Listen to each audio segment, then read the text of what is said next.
Okay, so hi guys, my name is Håkan Niska and I'll be the moderator for this session. And I just wanted to welcome you all to this presentation where Dan Sullivan will demystify NSO commit queues. Dan is an old-timer in an NSO world and is currently a principal architect in the automation and orchestration team in the Americas. So over to you, Dan.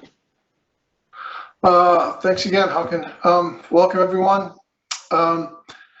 As Håkan mentioned, I work in the Cisco automation orchestration team here in the Americas, and I spend a fair amount of time working with customers, and I get a lot of questions about commit queues, so I thought maybe it makes sense to try and put a presentation together and walk through NSO commit queues and some of the key features.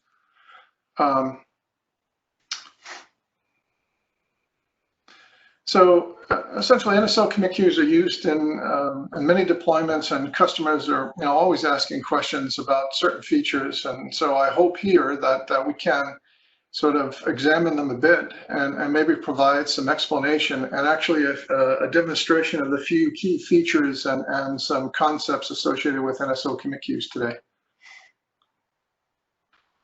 So just a quick agenda. So we'll do kind of a brief overview of NSO commit queues for those of you who don't quite understand what they are. Hopefully you have some idea, but if not, no worries. We'll cover them. We'll talk about some of the key features and concepts of commit queues.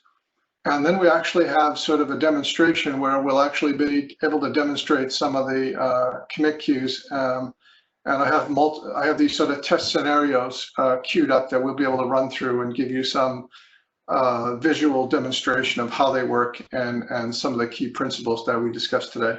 And hopefully at the end, we'll have some time for some questions. In terms of an overview, the idea with NSO commit queues is basically to sort of decouple the CDB transaction from the network transaction.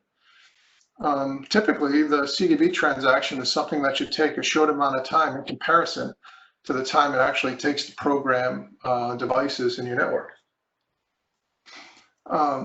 And typically, commit queues are used for those operations where those operations are deployments that need to increase their NSO transactional throughput. Maybe they have large numbers of devices that they want to touch. And there's actually quite a bit of flexibility with NSO commit queues needed to support a variety of different use cases. And so because of the flexibility that's actually been engineered into this part of the product, sometimes it's a little bit difficult to try and understand exactly what you need to do or what you shouldn't do. So in general, for just kind of a brief overview, the default transaction mode requires NSO to keep a transaction open until all the devices have consumed the specified configuration changes. The commit queues themselves, they sort of decouple the CDB transaction from actually programming the changes in the set of devices defined by the transaction. A CDB transaction is often characterized in milliseconds, while device transaction times can be on the order of minutes or even many minutes, depending on the state of your network and the device that you're talking to and how busy that particular device might be. And the commit queues will allow for some higher transactional throughput. The NSO CDB transaction will be completed first, and the NSO will actually queue all the changes on a per device basis.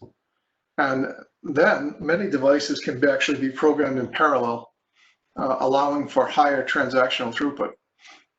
The downside of commit queues is that there's some complications that arise once you move away from the transaction mode. So in the standard mode here, you can see that the transaction here, the critical section where the CDB lock is sort of maintained, encompasses the service logic, the protocol calculation, and the device communication. So all three of these comprise the transaction. And so in this case, you can see that the slower, that your transaction will take as long as the slowest device in your network takes to consume the particular set of configuration that you have. So if you have a device that takes 45 seconds to configure, and the transaction is roughly going to take 45 seconds, right?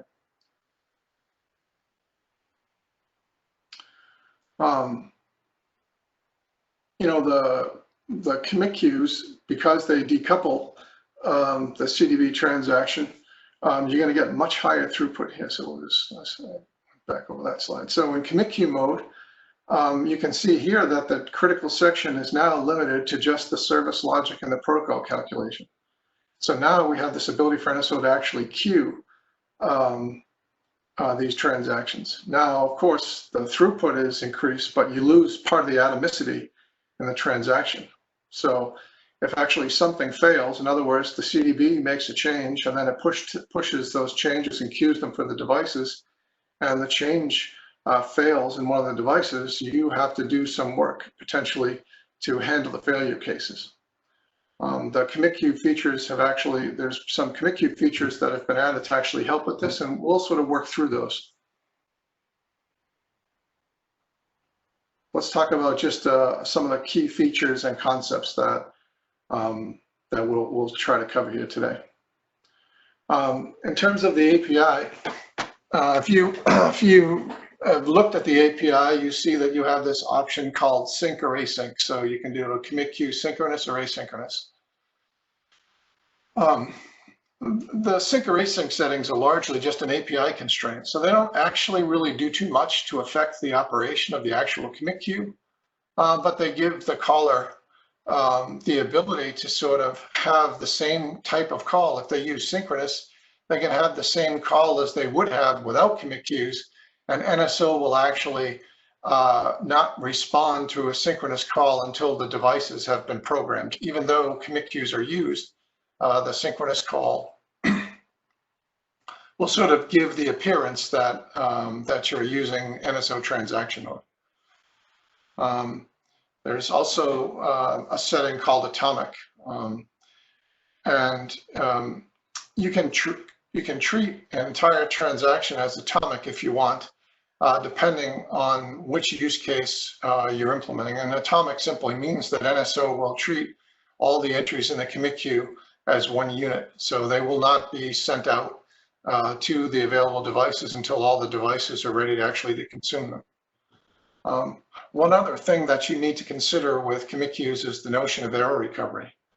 You know, do you plan to use the automatic rollback on error that's possible with commit queues, or is this a use case in which you might want to use manual error recovery to do it?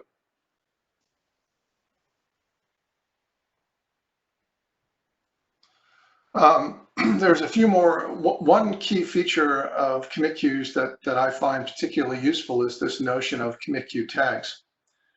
And commit queue tags actually allow you to sort of label a given commit queue. Normally, when you make a commit queue, when you queue something using commit queues, NSO will give you a very large number that's sort of indicative that's used to track that particular commit queue operation. If you want, you can actually provide a text-based tag to associate with that ID. So that sort of makes it a little bit easier to track your transactions as they move through the system and actually to track what's actually happened. So it's more of a bookkeeping function, but it's quite useful, and in some of the demonstration that we'll have later on, I'll actually utilize those quite a bit. And then on error actions, right? What's the behavior that you want when something happens? So if a device, if you're using commit queues and you try to program a device and the device fails to consume, you know, the configuration or possibly rejects it, what do you want to do? Do you want to stop on error? Do you want to continue? Or are you going to try to do some sort of automatic rollback on error? So those are all things that are usually under consideration when you're trying to use commit queues.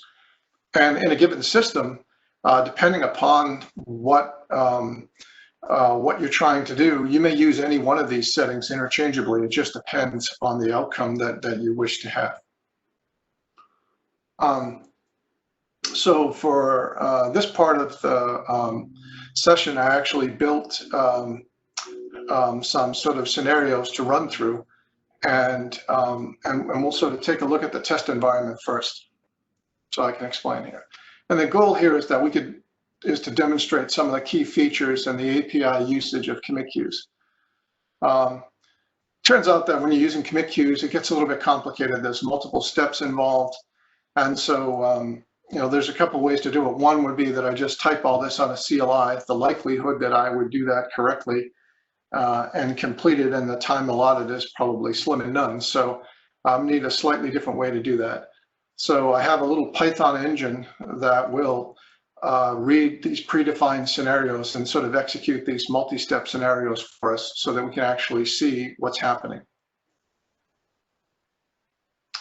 And so my test environment kind of looks like this. So I have up top, I have this application, this scenario control that actually starts and actually creates these scenarios and then speaks to NSO via JSON RPC. And then NSO itself, I have an NSO instance itself, and that instance then has 8 NetSIM devices. And right now, for the purposes of this discussion, I just used iOS XR devices, and they actually use the CLI net. None of what we're doing today is actually specific to the NED, but is generally applicable to any sort of commit queue scenario that you want to have. For ease of use and simplicity, I just chose to use the same simulated devices across the system. I also have one other small, like Python-based portal that I will use to examine, to display the contents of the commit queues to make it a little bit easier to visually understand what's happening at a particular time. In terms of the packages, I have the Cisco iOS XR CLI NED, and that's the particular version I used. And I have this base config service that pushes a little bit of service out to the device. And I have a service that merely changes the host name service, and then I have an interface service that doesn't do too much other than touch and interface description. But there's a little bit of a catch here. If you remember in the previous slide here, I showed you that I had 8 devices. Well, R1 and R8 can built with a slightly different model, the NetSIMs, than the rest of these devices. So what I did was, for these cases, I modified this NED and built these NetSIM, 2 of the NetSIM devices with a slightly different NED. For those 2 devices, if you try to change the host name and you make it a long string, longer than 8 or 10 characters or something like that, the devices will reject it. And so I did that so that while we're doing some of these commit queue scenarios, we could actually look at what would happen when an error occurs as part of the operation. So just to, just to make it a little bit easier, I've seen other demonstrations where people say, well, if it was an error, you'd see this. And so in this case, I just made it possible for us to see some errors so that we could actually see what would happen. And then, we just have these basic service packages that just push a little bit of config. There's nothing terribly interesting about them, and they're just a few templates. So. I define these sort of scenarios in these JSON files that are used to define multiple steps. And then I have a little Python program that just reads those scenario steps and then sort of executes them. In general, all the settings for this are all defaults. So the NSO commit queues settings that I use, I will enable via commit queue flags for each transaction. So that means that there's no base setting to say enable commit queues all the time or anything like that. So I'm just going to use the commit queue flags that are available via API to change the behavior of the NSO commit queues as I run through some of these tests.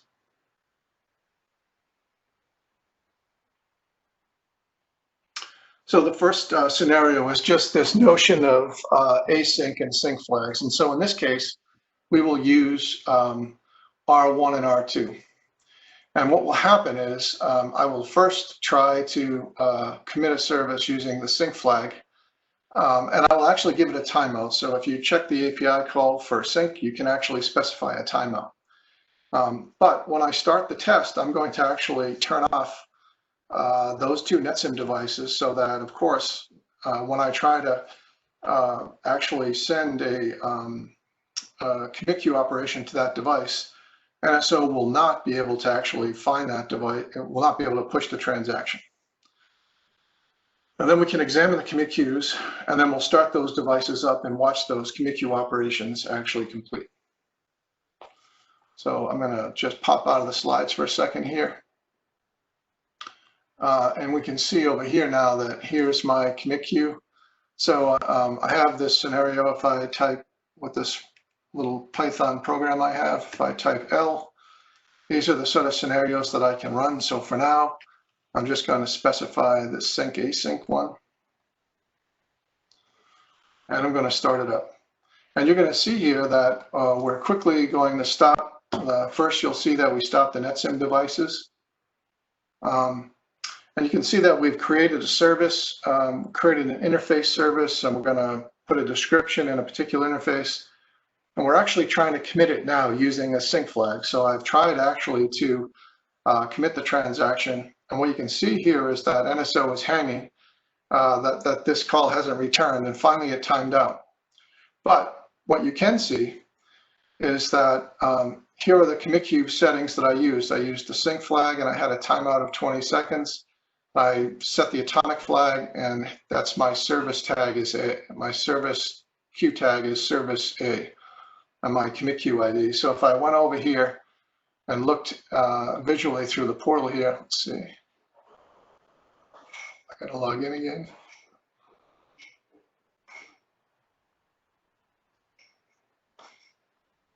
You can see now that R1 indeed has a transaction pending. So even though I used the sync here and it actually timed out on me, I still wind up with that transaction queued. Of course, the device that transaction is queued because we turned off the NetSim device up here, right? The first thing we did is stop those NetSim devices. So so they're hanging around in the commit queue. Now I'm going to hit, when I hit return, we're actually going to do the async.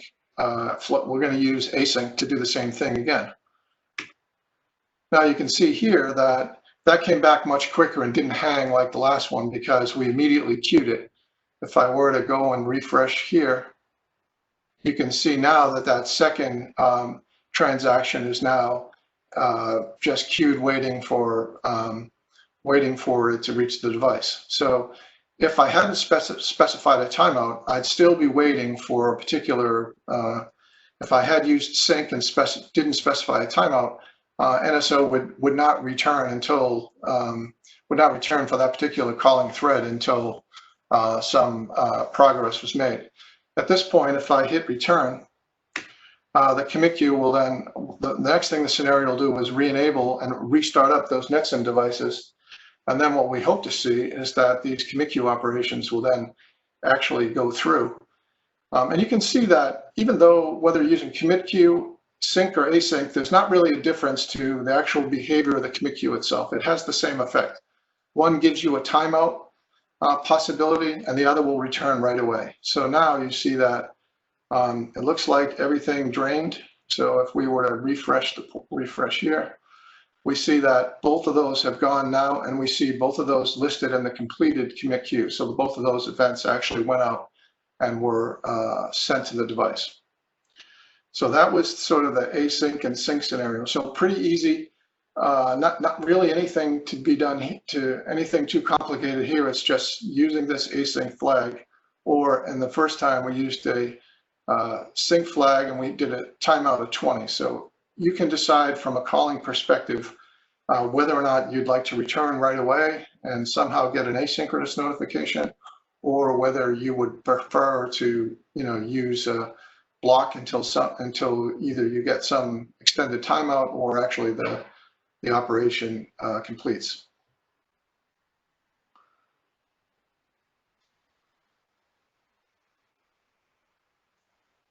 The next scenario here, let's see, is just overlapping config. So you can get what's called an overlapping config error when you try to use commit queues. Overlapping config errors are largely transient errors, but they can be also an artifact of how you've developed a particular service. And so I'll give you a brief example of that and sort of show you. If you build your services and you're cognizant of overlapping errors, when you do it, then when you hit the overlap errors, you can certainly just retry from your northbound engine, and the commit queue operation would then succeed. So I'll show you what it looks like here with for an overlap error.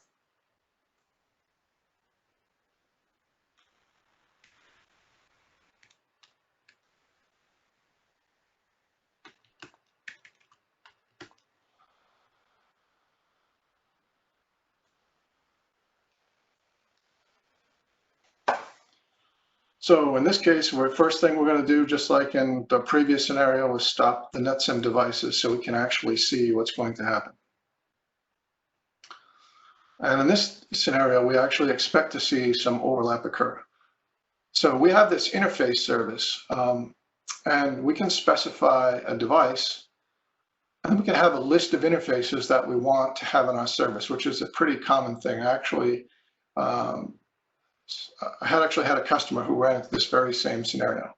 So in this case, everything looks good, right? They have decided that they want to configure an interface on R1, and they've set the description, and they've actually pushed it out, and it looks here like it's in like the commit queue is executing, because we obviously we stopped the device. So if we look at this, so we see that the service A is executing. So great, everything's good. So now if we hit return, we're going to create another service, and what we want to do is actually we have a second interface that we'd like to configure.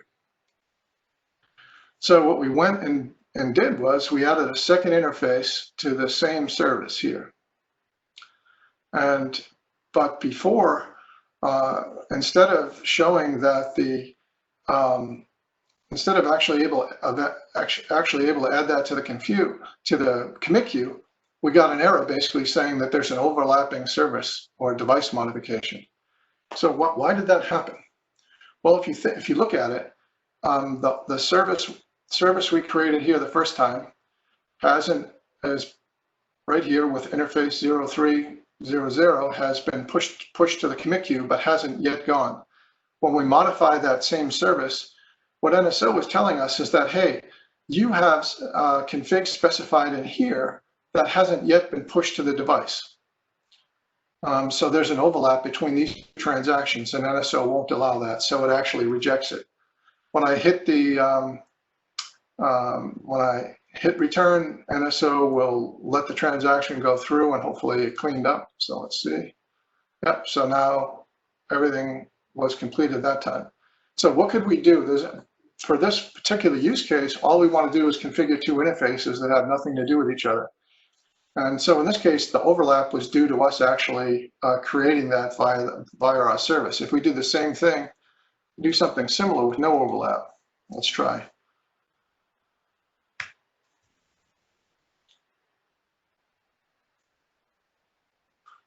And we'll stop the NetSim devices again, just as we did before. And here, what you can see is we created that same interface, and that went into the commit queue. And we set it as atomic, and we used the async flag. And we see it's in the commit queue. And then we created a second service. But here, we used a different service instance. So we made those same device changes, but they weren't in the same service instance. And so we can actually see now that that both of those actually went into the commit queue. So they did not overlap because that one service doesn't have overlapping config. So this service instance doesn't depend on the fact that this transaction has a service instance that doesn't depend on the success or failure of this configuration here.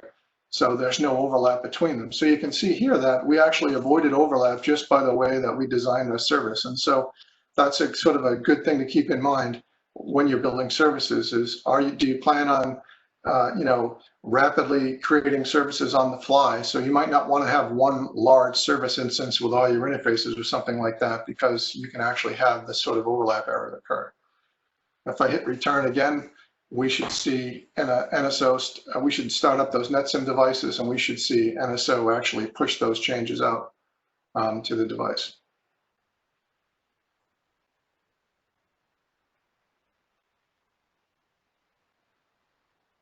Sometimes the NetSim devices take a little bit of time to run through, but I think we'll get there.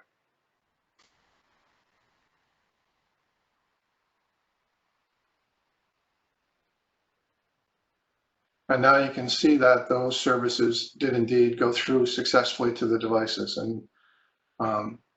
And so we were actually able to create the same config without overlap in the commit queue at the same time, and then push it successfully out to those devices.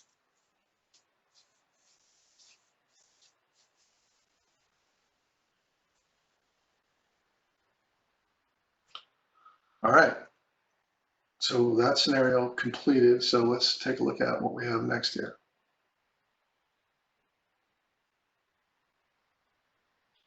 So one of the things that you can actually do with NSO is create, you can actually have NSO roll back if an error occurs. So that's going to allow sort of commit queues in some sense to behave in the same way that NSO traditional transactions do. In this case, as you remember, we have a device here that we can actually induce errors to. So if we set the host name to too large of a number, too many characters, we should get a rejection from the device, and we should see that the transaction is rejected, the config is rejected, and we should see NSO actually roll the service back.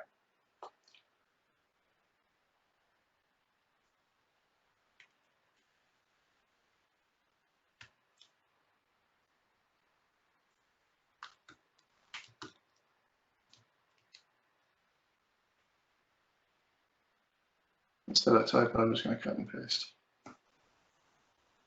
Okay.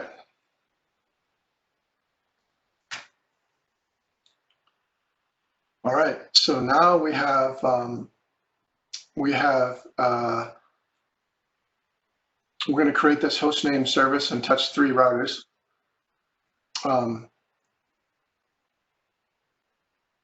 And we're using the atomic setting here, so that if you want to actually do rollback on error, you need to use the atomic setting so that NSO can roll back the entire thing. And so this is pretty good if you have some service that touches multiple devices. Using the atomic is usually a pretty valid way, and you get this rollback on error, which is nice. So if we look at the portal again here, so we have this transaction queued up, service A queued up to these 3 different devices. And now, so that means even if we went over here to NSO,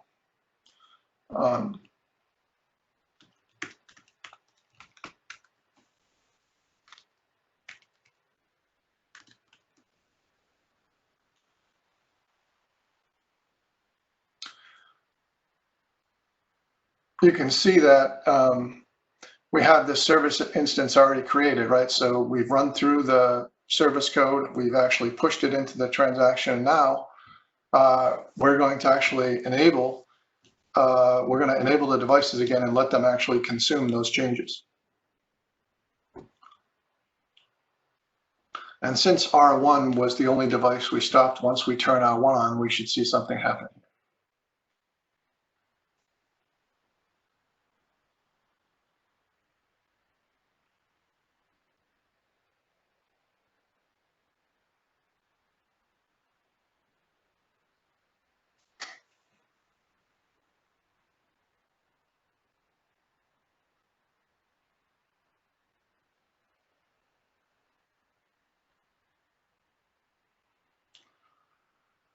Okay, so what happened? In this case, you see that NSO failed because that R1 is set up so that if you set the host name to too many characters, it's going to break. So now you see the same thing here, right? That you get an alarm from the CLI. I'll make that a little bit bigger. You can see we even have an alarm on the NSO CLI telling us that happened. And we see that, and then actually down here you see a commit operation, and that's actually the rollback occurring. So if we were to say show configuration hostname again, you can see that there's no service instance. So in much the same way that you get a rollback, if you were to try to do this on a CL, via REST or something with a normal, with the traditional transactional mode, you'd get sort of similar behavior. So now with commit queues, using the atomic settings, we can actually sort of have the same behavior that we had with NSO transaction, but we're actually using commit queues. So there's definitely some benefit there. And we sort of cleaned up everything and we're good to go. So if we go back and look here, you can see that. So that transaction eventually never actually, it showed that it failed and we actually had the rollback. So all good there. So the next scenario here is sort of the last one I sort of had, which is transaction bundling. So in this case, there are also times when you don't necessarily want to use the atomic setting and you don't necessarily want to do this rollback on error, right? So what if I have a service that I want to push out? I want to push out some base config to 8 different devices. And if 1 or 2 of them fail, I'd still rather have it complete on the rest of them and then maybe deal with the error recovery from those. So in this case, we'll bundle up some transactions, push them out, and we'll have some errors occur. And then we'll clean up from those errors and sort of reapply the remaining failed services so that we can complete all of the service configuration that we want.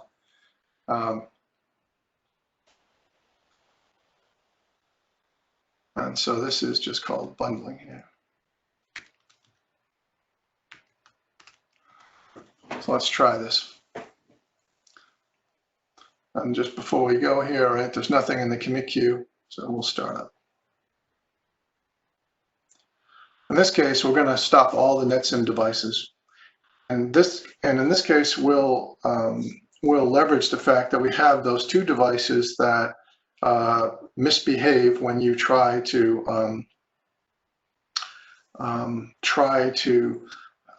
configure them. In this case, you can see that we created these base config services, right? And you can see here that on R1, we actually set the host name enable. So we're going to set the host name. And we did the same thing on R8. So we expect that these 2 devices are probably going to complain bitterly about setting the host name too large. And you can see on the flags, we used async, and commit queue atomic is set to false because we want these individual services to each of these devices to be completed if possible. And then our error option is going to be continue on error, right? We want to keep going. If one of these many services fail, especially if we were doing it to 100 devices or something, if one of them fails, we don't care. We're going to keep going. So now we have that in our commit queue. So you can see that we have this across all of our devices here.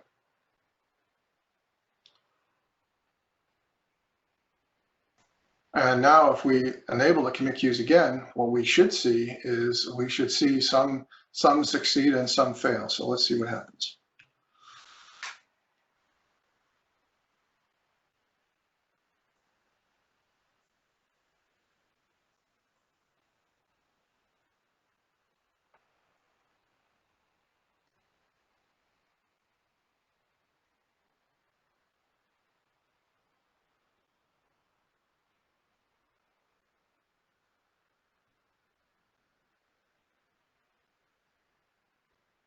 It'll take a few seconds just to get all these devices, all these NetSim devices back up and running, but well, I think we're almost there.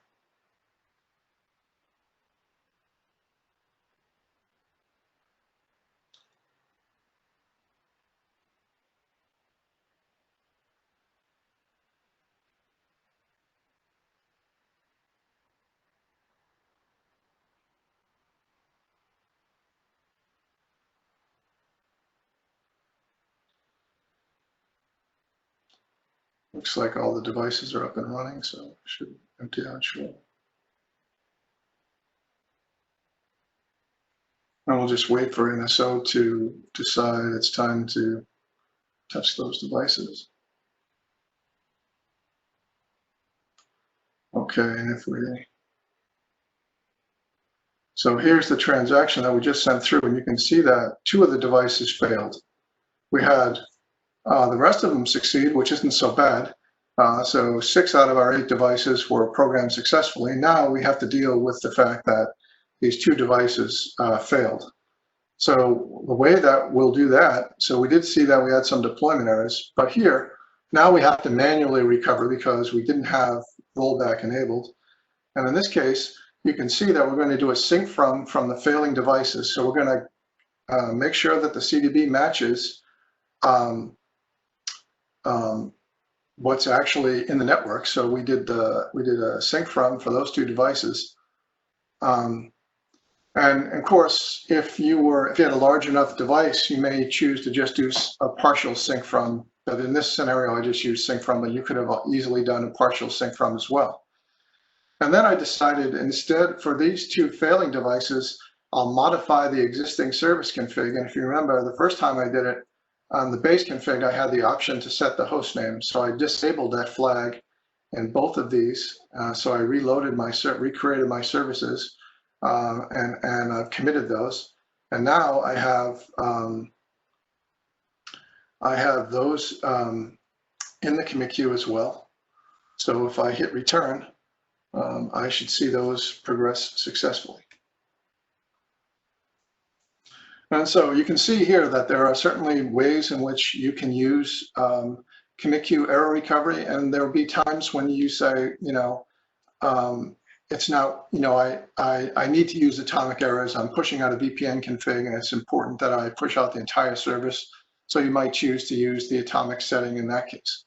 But in this case, we don't use the atomic, and we continue on error, and we should see these individual services created. I didn't really get into it too deeply, but of course, NSO will track the service for every service instance.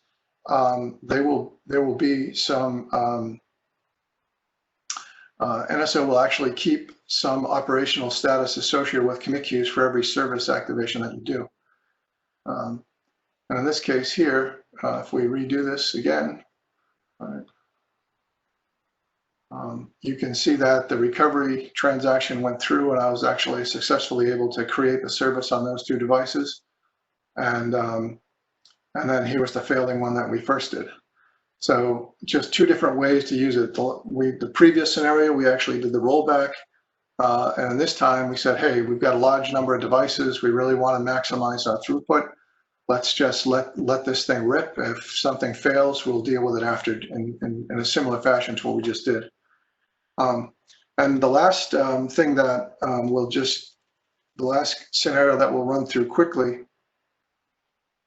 is the atomic example here. So just to give you a little bit of a clearer example of what this looks like. In this particular scenario, we will stop only 1 device. But we will create a bunch of transactions using that 1 device and queue them all up. So here, what we see here is that there's only 1 device that's been stopped, right? And that's atomic A. So we stopped R1, but we had R1, R2, and R3. And because that's atomic, NSO can't make any forward progress until this transaction goes through. So this second transaction has R3, R4, and R5. So it can't make any progress because it's blocked by R3. And then this transaction over here is blocked by because R5 is part of an atomic transaction. So you can see here what atomic really means, right? NSO won't make any forward progress with any of these until it can do them uniformly. So when all 3 devices are available, it will actually push the transaction.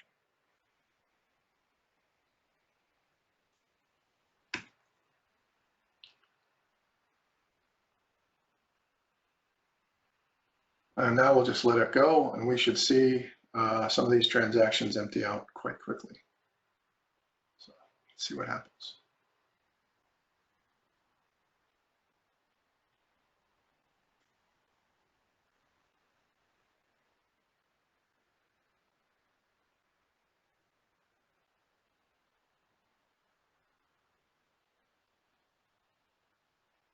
So now you can start to see them emptying out.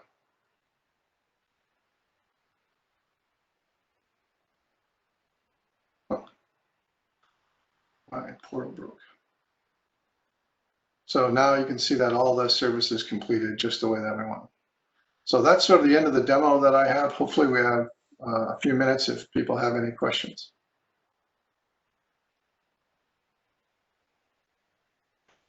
Yeah, yeah. So one question here is the Python UI that you showed during the demo. What was that? Yeah, that's just a Flask-based portal that I built. It's nothing fancy. It shows better than it actually is. It's just a way to. I just wanted to make sure that I could provide some sort of visual representation of commit queues. So it's nothing too fancy. Just Flask-based Python. Using JSON RPC or the CLI? It utilizes JSON RPC, exactly. Yeah, so this whole demo sort of uses JSON RPC to talk to it. I wanted to make sure that I at least used an API. I suppose I could have done RESTconf, and probably the next time I do something like this, I'll use RESTconf to do it. And another a little bit tricky question is, what happens if you do an atomic true and you throw in the continuum error flag for a commit? They're like exclusive here, so. Yeah, good question. I don't know. I'd have to build a scenario and look at that. I think if you set the, what will happen is that that transaction won't complete. If you get the error, it will not. It won't. I don't think it programs the rest of the devices, but I'd have to check to be sure. But again, not too much work. That's probably a good one to try out. Yeah. Okay, thanks. I don't think we have a lot more questions, but everyone, there's also a poll in the Android and iPhone application.